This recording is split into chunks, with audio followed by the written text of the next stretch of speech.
At my wedding reception, I caught my mother-in-law tampering with my drink. I swapped our glasses. What happened next changed everything. I was in the middle of fixing my veil, using the gleaming copper backsplash as a mirror.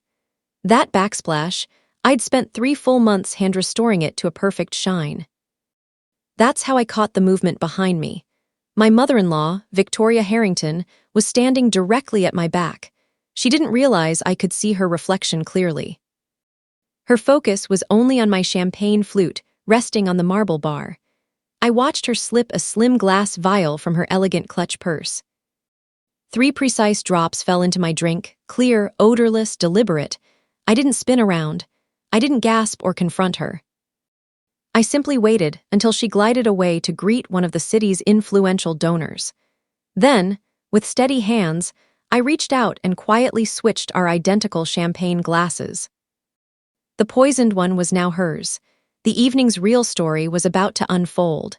If you're reading this, drop a quick comment. Tell me your city and the current time there. I love knowing who's in this community with me. Most brides would have crumbled, rushed to the bathroom, hyperventilating, maybe even crying. But I'm a historic restoration architect. My job is saving buildings that everyone else thinks are beyond repair. I deal with sagging beams, cracked foundations, hidden rot. Panic is a luxury I can't afford. What I felt in that moment wasn't fear. It was what engineers call dead load. The silent, crushing weight a structure carries right before it either holds forever or fails catastrophically. I walked back to the head table, heels clicking evenly across the oak floor. I checked my pulse discreetly, 80 beats per minute elevated but controlled. I smoothed my silk gown and sat beside James, my husband of just a few hours. James, the pediatric cardiologist who mends tiny broken hearts every day, yet couldn't see the poison sitting 10 feet away in his own mother's hand. He squeezed my fingers under the table, thumb brushing my new ring. "You look breathtaking," he whispered, eyes full of love. He had no idea the woman who'd raised him was now sipping the very champagne she'd intended for my ruin. Across the table, Victoria had taken her seat. She was laughing at something my father said, playing the perfect gracious matriarch. Her eyes met mine, cold, flat, buried under perfect makeup. She raised my original glass in a silent toast to me, lips curving in a small, victorious smirk that said, "Checkmate." She thought she'd won. She thought I was just some middle-class girl who'd lucked into her son's world, a temporary problem to be solved with money or chemicals. I picked up my water glass instead. No tremble. I took a slow sip. The water tasted clean, sharp, like pure clarity. I watched her drink again, confident, cruel, certain. For 2 years she'd tried to erase me. Called my work manual labor. Offered me $100,000 to walk away quietly. But she forgot one crucial thing about people who restore old structures. We know exactly where every weak point lies. And we know the precise moment before total collapse. I set my glass down, smiled back at her, and waited. To understand why I didn't scream, didn't grab her wrist and call security right then, you need the full blueprint of our war. This wasn't a sudden outburst. It was the final, calculated phase of a 2-year campaign. From the first time James brought me to the Harrington estate, I was an unwelcome eyesore in Victoria's perfectly curated life. Old money families like theirs fear new money types, people who actually work for what they have. I met her during the initial inspection of their historic home. I showed up in work boots, hard hat dusted with plaster. She stared at my calloused hands like they were diseased. She asked James in front of me if he was hiring help for the renovations. When he said I was his girlfriend, her face didn't change. She just said, "Oh." Her attacks were never loud. They were structural, small, deliberate cracks meant to weaken over time. She forgot to include me in family events. Introduced me as James's little project manager, ignoring my master's degree and professional license. The real fracture came 8 months before the wedding. She invited me to her private study, slid a thick ivory envelope across the antique desk. Inside, a cashier's check for $100,000. "You're a sweet girl," she said calmly, but let's be honest. You build things, we own things, you'll never be comfortable here. This is me saving you future embarrassment. The amount was more than my parents made in years. I looked at it, then at her. I slid the envelope back. You've underestimated the true cost of quality work, Victoria. I'm not for sale. Her eyes darkened. That was the moment I went from annoyance to threat. And threats, in her world, must be eliminated.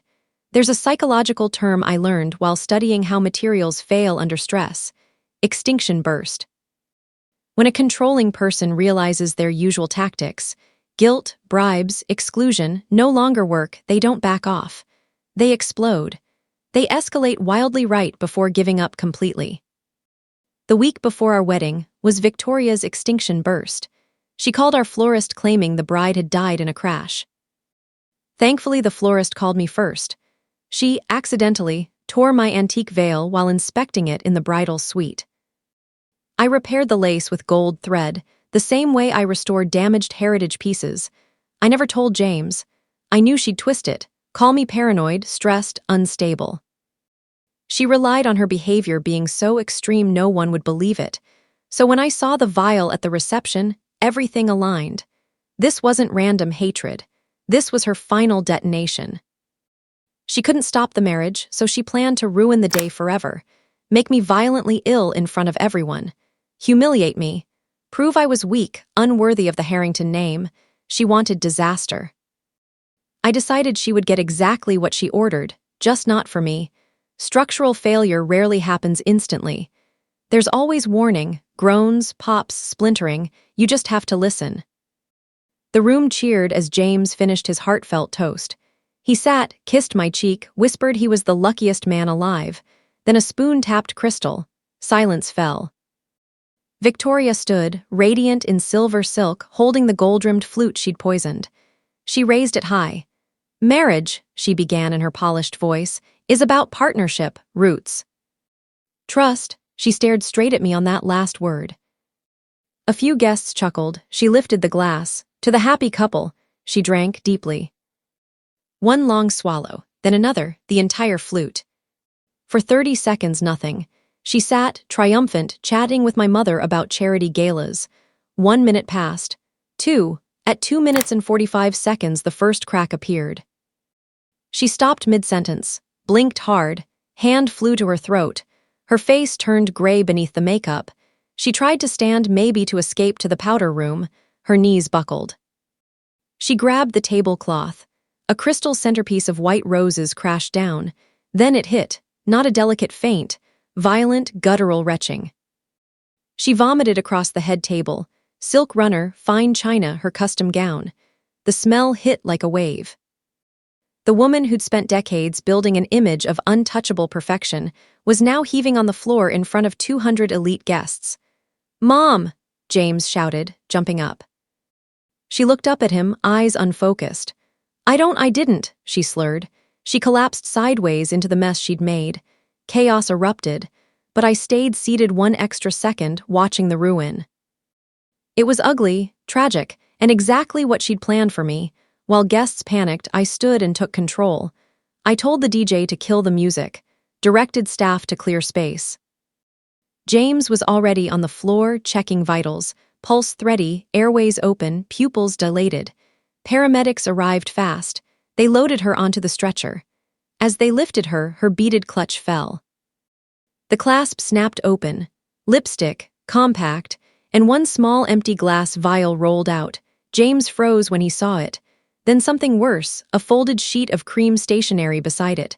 I picked it up. Recognized her elegant handwriting instantly. I handed it to James. "Read this." He scanned it. His face changed. The note was a prepared speech. "Ladies and gentlemen, forgive the interruption. My new daughter-in-law has long struggled with personal issues. We hoped wedding stress wouldn't trigger a relapse, but the champagne was too much. Please excuse the scene. She'll get the help she needs." She hadn't just planned to poison me. She'd scripted my public humiliation, framing it as a drunken breakdown or bulimic episode. She was going to take the microphone while I was supposedly vomiting and destroy my reputation forever. I watched James's expression shift from concern to cold realization. He finally saw the full structure of the trap. The monster wasn't imaginary, it had raised him. He folded the note, put it in his pocket. He turned to the paramedic. "This isn't a stroke or heart issue. She ingested an emetic and a sedative. Check her bag for the vial, and call the police." The hospital corridor smelled of bleach and regret. Victoria was stabilized, drugs flushed, but legal trouble was just beginning. I gave my statement to Sergeant Ramirez calmly, factually. While paramedics were loading her, I'd already texted the venue manager. I'd restored the Harrington estate years ago. I knew exactly where the high-rise security cameras were pointed. The footage arrived in my inbox before the ambulance reached the ER. Timestamp, 2:47 p.m. Victoria looks around, pulls vial, drops 3 clear doses into my glass. Undeniable proof. James came out of her room looking 10 years older. He walked straight to the officer. "My mother is awake," he said flatly. "She wants to make a statement." "Confession?" the sergeant asked. James gave a dry laugh. "No, she says she did it to save me, called my wife a gold digger ruining our bloodline, said I'd thank her someday." This was the breaking point. Victoria was betting on 30 years of guilt to make him back down. James pulled the folded note from his pocket, handed it over. "Officer," he said, "my mother didn't just try to harm my wife. She premeditated a complete character assassination. This speech was written days ago. It proves intent." His father whispered from the chair, "James, she's your mother." "No," James said. "She's a criminal, and if you pay her lawyer, you're helping her." He signed the complaint, requested immediate restraining orders for both of us. Watching him sign was the most powerful vow I'd ever seen. He didn't just choose me. He surgically removed the poison that had infected his life. 12 months later. Victoria is serving a 30-month sentence for aggravated assault and endangerment. Her defense tried diminished capacity, destroyed by the pre-written speech.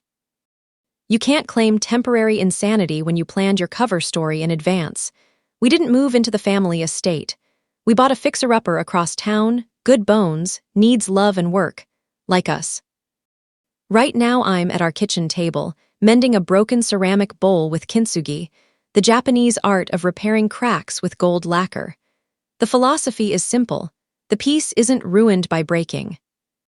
It's made more beautiful. The scars become strength. I used to think a perfect marriage meant no cracks, no storms. Victoria taught me otherwise. She tried to shatter us. She hunted for weak points and hammered them, but she misjudged the material. In that hospital hallway, watching police lead her away in cuffs, James and I didn't break. We fused. The trauma didn't leave a wound. It left gold seams. Our trust is deeper than most couples ever reach, because ours was tested in fire. I know he'll always choose me. He knows I'll always see the threats he misses. I finish the bowl. Gold lines catch the light, brighter than the original surface ever was. It's imperfect, it's scarred, and it's unbreakable. If you believe toxic family doesn't deserve a seat at your table, hit like, share this story. And tell me in the comments, what's the pettiest or most vicious thing a relative has ever done at a wedding you've attended?